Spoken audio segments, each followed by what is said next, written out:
You know that feeling when you step outside with your morning coffee, expecting nothing but birds chirping and the hum of a quiet suburb, only to find a gleaming black Mercedes-Benz sprawled across your driveway like it owns the place?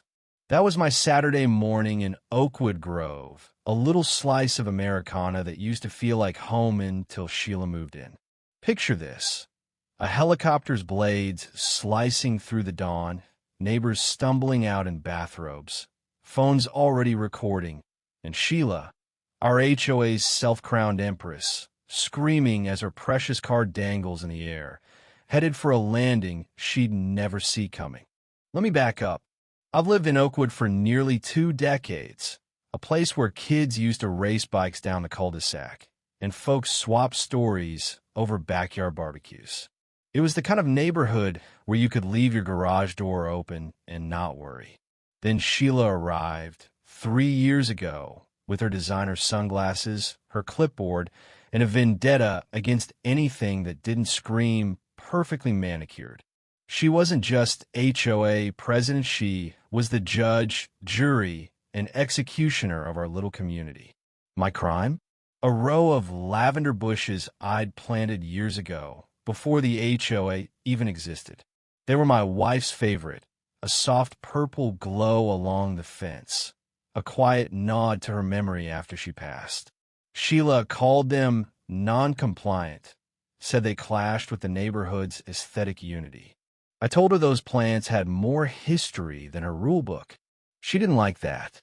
It started small notes taped to my door about trimming the lavender to regulation height, complaints about my mailbox not being neutral toned. I ignored them, figuring she'd move on. She didn't. That Saturday, I walked out, coffee in hand, and there it was, her Mercedes, parked diagonally across my driveway, blocking both garage doors like a barricade in a war zone. Tucked under my windshield wiper was a note, her handwriting sharp as a blade. Consider this a reminder: HOA rules apply to everyone. Trim the lavender, or your truck's next. I stood there, steam rising from my mug, feeling the neighborhood's eyes on me. Kids on bikes slowed down, whispering. Old Mrs. Carter peeked through her blinds. This wasn't just a car on my way, it was Sheila flexing her power, making sure everyone knew she could crush me. I called out, loud enough for the cul-de-sac to hear. Sheila, you want to move your tank? I've got places to be. Her front door swung open, and now she strutted, sunglasses perched like a crown, clipboard clutched like a scepter.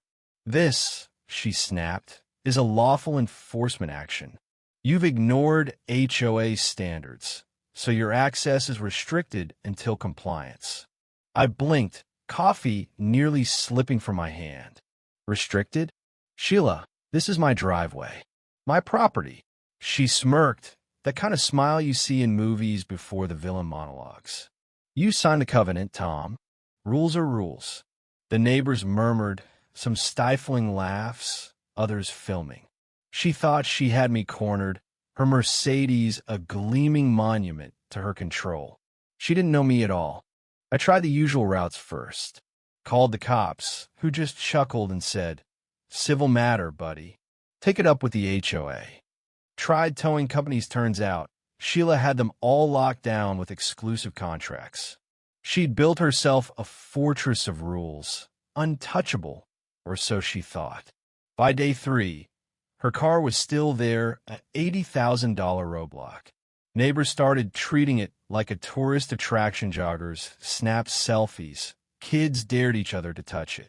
Sheila loved the attention, parading around in her yoga gear, preaching about community standards while pointing at my lavender like it was a crime scene. This is what happens when you defy the HOA, she'd say, loud enough for everyone to hear. I just smile, sip my coffee, and let her dig her own grave. See, I'm not the type to break under pressure. I've run a small construction business for years, cranes, loaders, you name it. I know how to move heavy things, and more importantly, I know people who owe me favors.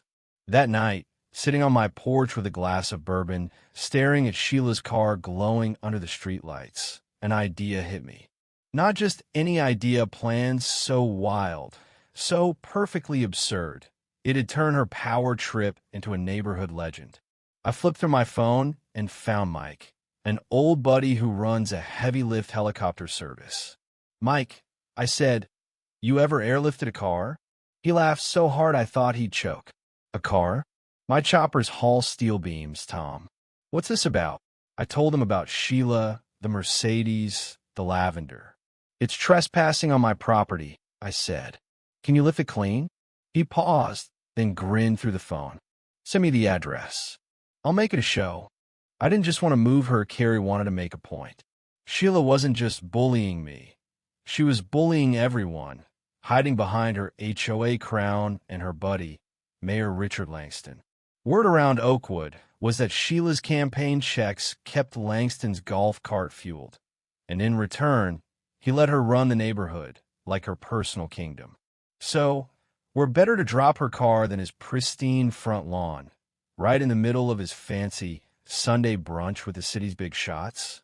It was poetic, a middle finger wrapped in chrome. But I had to play it smart.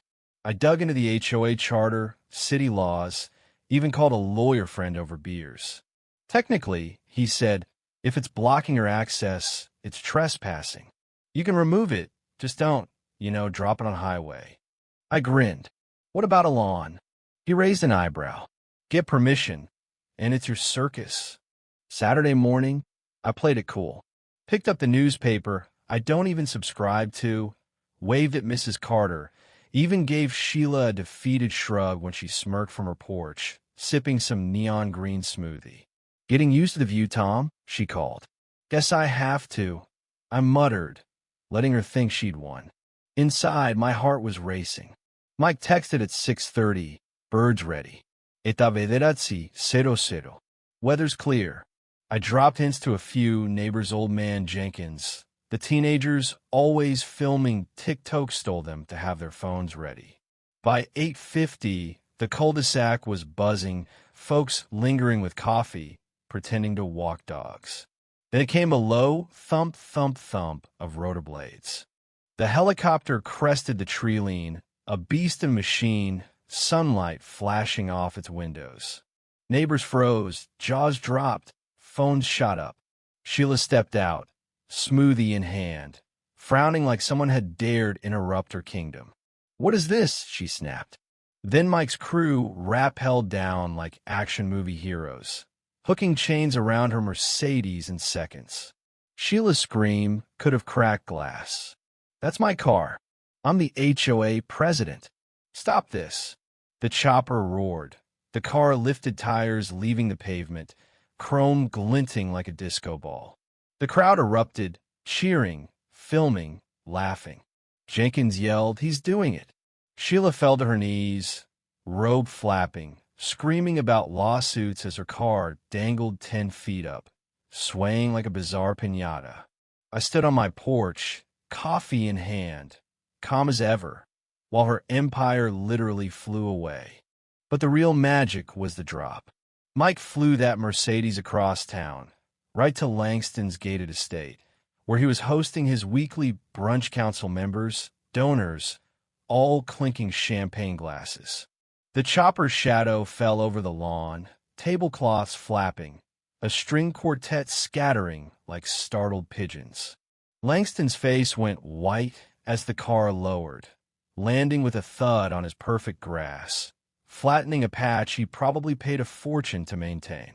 Guests screamed. Phones came out. Someone dropped a $200 bottle of wine. Langston bellowed, "What the hell is this?" as Mike's crew unhooked the chains and flew off. The Mercedes sat there, absurdly out of place, a gleaming symbol of Sheila's overreach. Social media exploded, Mayor's lawn Mercedes trended, memes flooded in, and Oakwood Grove became the talk of the county. Back home, Sheila was a mess, mascara running, screaming into her phone at Langston, who wasn't exactly sympathetic. Rumor has it he tore into her, blaming her for dragging his name into the mud. By evening, news vans were at his estate, reporters calling it suburban warfare. Sheila tried to spin it, shrieking about domestic terrorism, but the internet wasn't buying it. Comments poured in. HOA Sheila got what she deserved. Give that guy a medal. The mayor fined her for lawn damage, threatened lawsuits, and cut her loose. Monday's HOA meeting was her last stand. She stormed in, hair stiff as a helmet, demanding my head. But the board had turned. Mrs. Carter, who Sheila once fined over a birdhouse, stood up. You parked on his property, Sheila. That's illegal. You did this to yourself. The room nodded. They voted her out that night. Sheila slunk away after that. Sold her Mercedes skull and stand the sight of it post memes. By year's end, she sold her house too, her moving truck rolling out as neighbors waved, not with sadness, but relief. Oakwood felt alive again. Kids biked freely. Folks grilled without fear of a clipboard. I trimmed my lavender when I wanted, not when Sheila demanded. One night, Jenkins joined me for a bourbon. Never thought I'd see her fall, he said, chuckling. A helicopter, Tom. Damn. I clinked his glass. Sometimes you gotta fight ego with altitude. Looking back, it wasn't just about humiliating Sheila.